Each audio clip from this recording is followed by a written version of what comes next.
తీసిన వేపించుకుంది గాజులు గాజులు చెప్పి ఈ గాజులు వేపించుకుంది మా పెదమ్మ. నేను కూడా తీసుకుంటావా అందరిది మంచి ఒక సంచి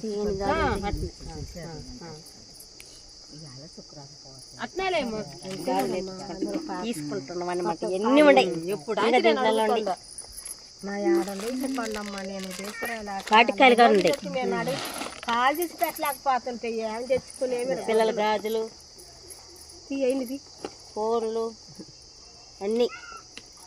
రండి రండి అందరు తీసుకున్నారండి. ఇగానండి ఇదెంత ప్యాకెట్? ఇది కావాలి. అది కావాలా? 15 రూపాయలు. ఇదైతే తీసుకుంటున్నాను. నా బుల్లి జడికి రబ్బర్ బ్యాండ్ బాగుంటుంది. 13 ప్యాకెట్ వచ్చి 15 రూపాయలు. ఇది కావాలి. ఇవన్నీ అయితే కొనుక్కుని ఇవన్నీ మా అమ్మ